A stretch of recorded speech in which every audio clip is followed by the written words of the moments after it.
Hi students, hello, how are you? कैसे हैं आप लोग? आशा करते हैं बहुत अच्छे होंगे। एक बार फिर से मैं खान सर आप लोगों के लिए लेके आया हूँ मैथ की क्लास, यूपी बोर्ड मैथ। जी हाँ, जैसा कि आप सभी लोग जानते हैं मैथ का पेपर होने वाला है। यूपी बोर्ड एग्जाम कंटिन्यू है और ऐसे में मैथ सब्जेक्ट को लेकर बच्चे बहुत चिंतित हैं, बहुत परेशान हैं।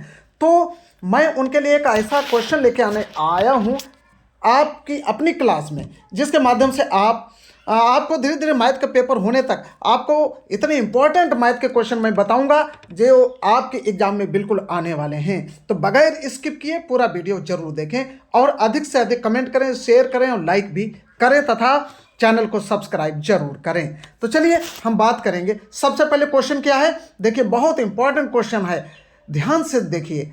रोहन की माँ उससे 26 वर्ष बड़ी है, ठीक है। ये द्विघात का है 4.1 का, ठीक। उनकी आयु का गुणनफल अब से 3 वर्ष पश्चात 360 हो जाएगी। हमें रोहन की वर्तमान आयु ज्ञात करनी है। ये करनी थोड़ा सा टाइपिंग गलत हो गई है, ज्ञात करनी है। रोहन की वर्तमान आयु हमें बताना है, ठीक। तो देखिए इस प्रकार के क्वेश्चन आपको बार बार पहले ठीक से पढ़ना पड़ेगा। पहले पढ़ लीजिए, समझ लीजिए क्या पूछ रहा है क्वेश्चन। क्या पूछ रहा है? रोहन की माँ उससे 26 वर्ष बड़ी है, ठीक है। रोहन की माँ 26 साल बड़ी है, 26 वर्ष बड़ी है। उनकी आयु का, उनके दोनों की आयु का जब हम गुणनखंड करते हैं तो 360 हो जाता है।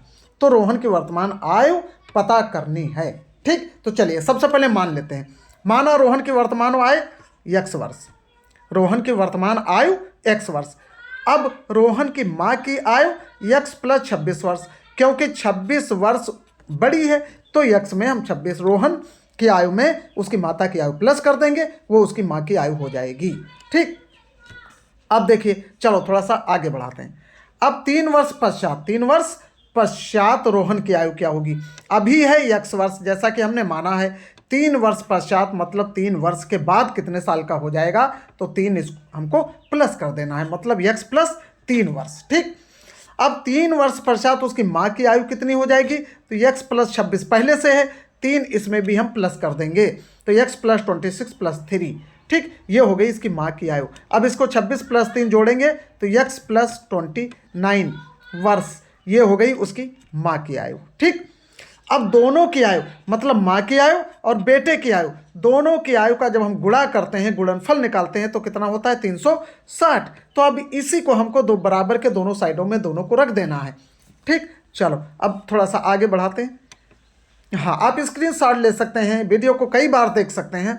देखिए x प्लस 29 ये हो गई उसकी माँ की आयु, x प्लस 3 वर्ष ये हो गई रोहन की आयु।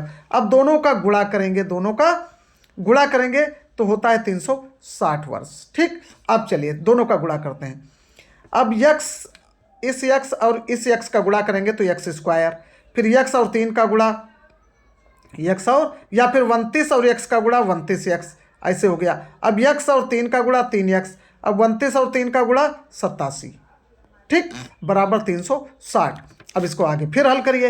एक्स स्क्वायर प्लस 29 और 3 32x प्लस 87 बराबर 360। अब क्या करेंगे? एक्स स्क्वायर प्लस 32x बराबर 273। ये 273 कैसे आ गया? ये 27 को इधर से हम ले जाएंगे, इधर माइनस में करेंगे, ठीक है। जब इधर प्लस में है बराबर के दूसरे साइड में जाएगा तो माइनस में हो जाएगा, ठीक। चलो आगे देखो।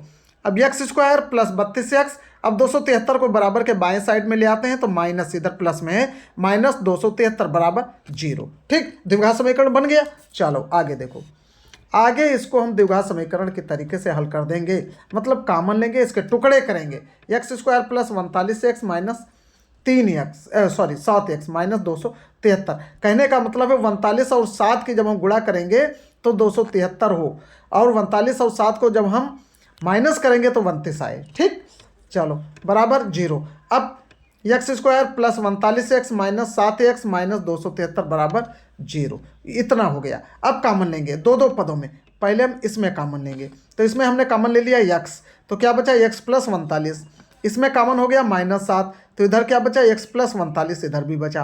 अब x प्लस 39 दोनों साइडों में है, तो x प्लस 39 हमने कॉमन ले लिया, तो बचा क्या आपका? ये x और ये माइनस 7, x माइनस 7 बराबर 0, ठीक। चलो अब आगे देखते हैं। अब इनको बराबर के दोनों साइडों में दोनों को हम रख देंगे। x प्लस 39 बराबर 0 या x माइनस 7 बराबर 0, x माइनस 7 बराबर 0। ठीक, अब क्या करेंगे, x बराबर -45, x बराबर -45 या x बराबर 7। तो माइनस में संख्या होती नहीं है या उम्र माइनस में नहीं हो सकती, इसलिए हम प्लस वाला लेंगे। x बराबर 7 आ गया। अब रोहन की आयु हमने कितनी मानी थी, x वर्ष, तो रोहन की आयु आ गई 7 वर्ष। ठीक, चलो अब ये रोहन की आयु आ गई 7 वर्ष। अब रोहन की माँ की आयु, रोहन की माँ की आयु x + 26, मतलब x + 26 थी। अब x की जगह पे हमें 7 लिखना है और 26 पहले से थी, तो x + 26 बराबर 33 साल। ठीक, तो रोहन की वर्तमान आयु आ गई 7 वर्ष। यही हमको निकालना था, लेकिन यहाँ पे हमने उसकी माँ की भी निकाल दी है। अगर क्वेश्चन में निकालना चाहो आप निकाल दीजिए, कोई गलती नहीं होगी। उसकी माँ की आयु आ गई 33 वर्ष। तो ये क्वेश्चन कंप्लीट हो गया। आ गया समझ में? आशा करते हैं बहुत ठीक से आप समझ गए होंगे।